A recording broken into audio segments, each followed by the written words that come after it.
आज की शुरुआत होती है जब अनुपमा, बाबूजी और लीला मिलकर अंश और प्रार्थना की शादी की घोषणा करते हैं। यह सुनते ही सभी के चेहरे खुशी से चमक उठते हैं। अनुपमा बताती है कि प्रार्थना की शादी उसके पिता की मंजूरी से हो रही है, जिसे सुनते ही प्रार्थना की आंखों से भावनाओं के आंसू बहने लगते हैं। अंश और प्रार्थना दोनों अनुपमा को दिल से धन्यवाद देते हैं। प्रार्थना थोड़ी चिंतित होकर पूछती है कि क्या सभी लोग इस शादी में हिस्सा लेंगे। अनुपमा जवाब देती है कि कुछ लोग अभी भी राजी नहीं हैं। जसप्रीत सरिता से कहती है कि उसे लगता नहीं कि कोठारी परिवार इस शादी में भाग लेगा। अनुपमा प्रार्थना को भरोसा दिलाती है कि पराग जी ने शगुन को स्वीकार कर लिया है और वो अपनी बेटी की खुशी के लिए जरूर शादी में आएंगे। बाबूजी कहते हैं कि उन्होंने पूरी कोशिश कर ली है, अब कोठारी परिवार पर है कि वे आएं या नहीं। लीला बताती है कि पंडित जी से शुभ मुहूर्त निकलवा लिया गया है और अगले हफ्ते शादी तय है। यह सुनकर सभी के चेहरे खिल जाते हैं। अनुपमा कहती है कि अंश और प्रार्थना की शादी के बाद जल्द ही उनके बच्चे का आगमन भी होगा। उसी वक्त पाखी टोकती है कि पहले शादी तो हो जाने दीजिए, गौतम तो ये शादी रुकवाएगा। सभी लोग चौंकते हैं।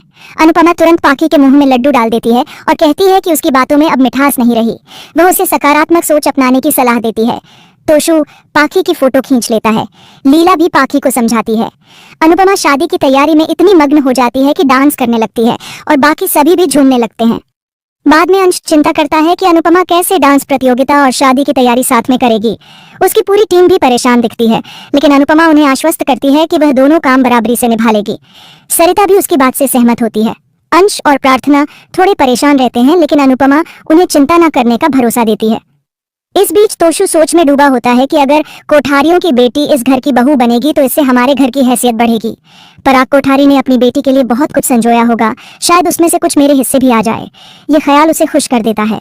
उधर पराग प्रार्थना के फैसले में भरोसा दिखाता है और उसकी इज्जत करता है। गौतम उलझन में बोलता है कि क्या मतलब मैं प्रार्थना को तंग करता था। प्रेम उसे जवाब देता है कि हाँ, तुमने उसे तकलीफ दी थी। राह भी प्रेम की बात से सहमत होती है। दोनों मिलकर गौतम पर नाराजगी जताते हैं। प्रेम कहता है कि वह शादी में जरूर जाएगा। तभी ख्याति तंज कसते हुए बोलती है कि तुम सब खुशियां मनाओ, मुझे जो दर्द अनुपमा ने दिया है वो और गहरा हो रहा है। मेरा बेटा चला गया और इस दर्द की समझ शायद किसी को नहीं है। प्रेम गुस्से में बोल उठता है कि अपने गम को ढाल बनाना बंद करो। ख्याति हैरान रह जाती है। प्रेम उसे समझाता है कि अगर सच में ट्रॉमा है तो इलाज लो, लोगों से मिलो, बाहर जाओ। हर बार दूसरों को जिम्मेदार ठहराना बंद करो। जब तक तुम दुख दिल में रखोगी वो बाहर नहीं निकलेंगे। उन्हें जीतने के लिए हिम्मत दिखानी पड़ती है। वो कहता है कि दुख को संभालो, उसे हथियार मत बनाओ। अनिल आगे आकर कहता है कि मौत एक दिन की बात होती है, लेकिन मातम को जीवन भर नहीं ढोया जा सकता। वो भी अंश और प्रार्थना के रिश्ते का समर्थन करता है।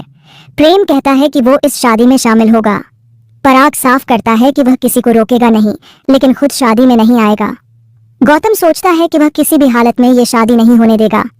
उधर अनुपमा जसप्रीत से पूछती है कि वह रिहर्सल से जल्दी क्यों लौट आई। जसप्रीत बताती है कि पराग ने आयोजन वालों को रिश्वत दी है और राही ने सारे स्लॉट बुक कर लिए हैं। अनुपमा को झटका लगता है। पाखी कटाक्ष करती है कि अभी तो और नाटक बाकी हैं।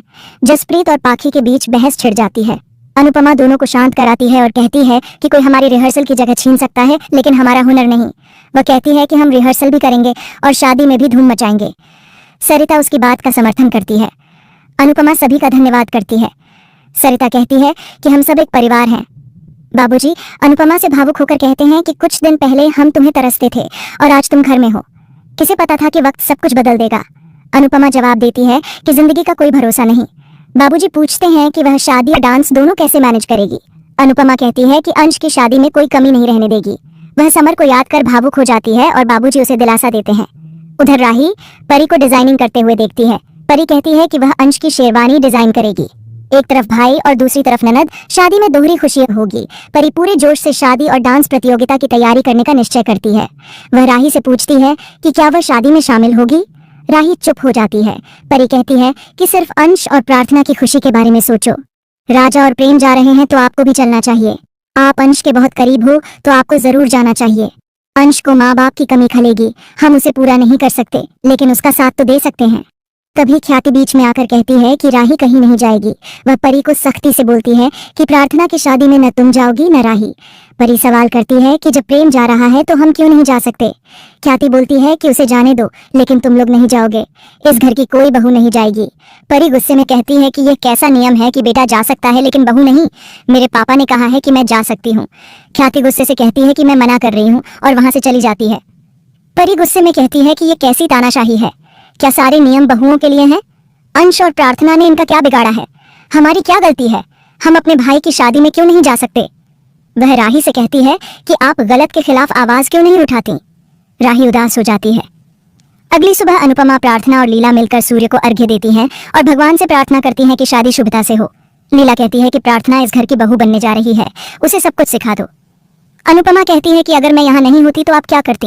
लीला मुस्कुराते हुए कहती है कि अभी तो तुम हो, सिखा दो। अनुपमा प्रार्थना को सिखाती है कि एक अच्छी बहू में कौन कौन से गुण होने चाहिए: सेवा, समर्पण, मीठी बोली, घर संभालना, सकारात्मक सोच, जिम्मेदारी और सहनशीलता। वह समझाती है कि स्नेह, सेवा, समर्पण, संस्कार और सम्मान से गृहस्थी की मुट्ठी बंधी रहती है। एक भी गुण कम हुआ तो सब बिखर जाएगा। लीला बताती है कि उसने ही अनुपमा को ये सारे गुण सिखाए हैं। अनुपमा उसके आगे हाथ जोड़ती है। तीनों खुश होती हैं। अनुपमा और प्रार्थना गले लग जाती हैं और इसी भावुक पल के साथ एपिसोड समाप्त हो जाता है।